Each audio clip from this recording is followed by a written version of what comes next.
여러분 안녕하세요. 요즘 시드니, 멜번 할 것 없이 집값이 너무 비싸죠? 그래서 우리 교민 부모님들 중에도 애가 집 못 사서 내가 좀 도와줬다 하시는 분들 정말 많습니다.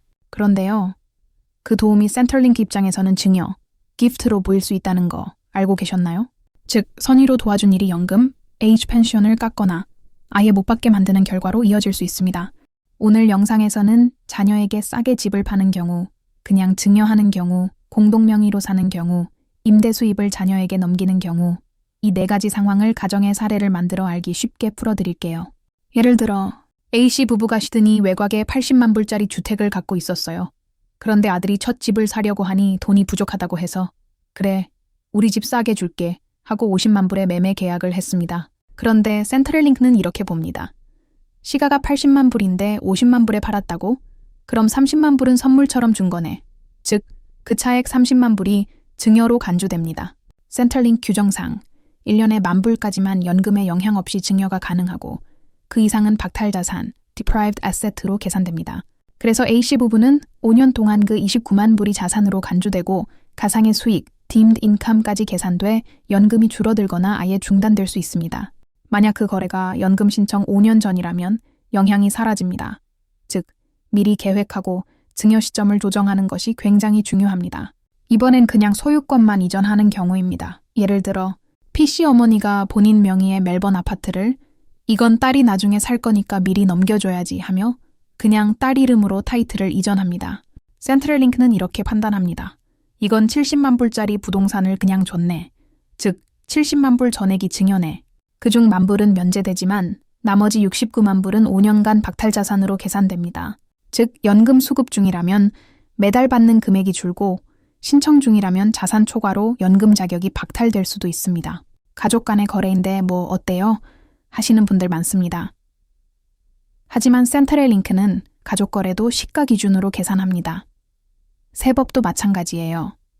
양도소득세, CGT나 인지세, 스탬프 듀티는 실제로 돈을 받지 않아도 시가 기준으로 부과됩니다. 이 경우도 그 거래가 연금 신청 5년 전이라면 연금 영향이 사라집니다. 이번엔 자녀와 공동으로 집을 사는 경우입니다. 예를 들어 67세 K씨는 딸과 함께 100만 불짜리 집을 삽니다. 등기에는 40%만 K씨 이름으로 되어 있지만 실제로는 절반인 50만 불을 냈어요. 센트럴링크는 실제 낸 금액과 지분이 다르다고 보고 그 초과분 10만 불 중 연간 한도만 불을 제외한 9만 불을 증여로 계산합니다. 이 금액은 5년간 연금 산정에 포함됩니다. 그럼 등기랑 돈이 딱 맞게 하면 되지 않나요? 그렇게 해도 문제는 남습니다. 몇 년 후 연금 신청을 할 때 센트럴링크는 그 집의 지분 가치를 자산으로 봅니다. 그 결과 연금 자격이 사라질 수도 있습니다. 한 부부가 딸과 공동으로 집을 산 뒤 12년 후 연금 신청을 했는데 딸 집 지분이 연금 자산에 포함되어 연금을 받을 수 없게 됐습니다.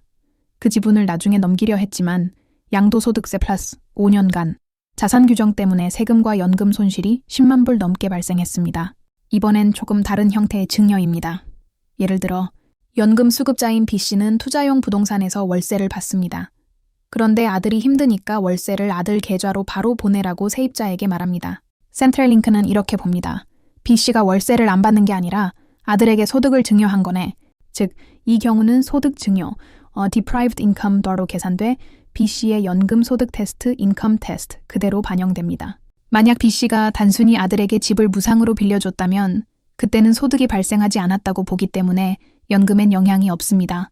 임대료를 포기하는 것과 무상으로 빌려주는 것은 센트럴링크 입장에서 전혀 다르게 해석됩니다. 자녀를 돕고 싶은 마음은 너무나 자연스럽고 아름답습니다. 하지만 호주에서는 그 선의가 제도적으로는 증여로 간주될 수 있다는 점을 꼭 기억해야 합니다. 센트럴링크는 가족 간 거래라도 시가 기준으로 계산합니다. 따라서 미리 세무사나 재정상담객에 이게 연금에 어떤 영향을 줄까를 확인하는 게 정말 중요합니다. 도와주되 내 노후를 먼저 지키세요. 그게 진짜 현명한 부모의 길입니다.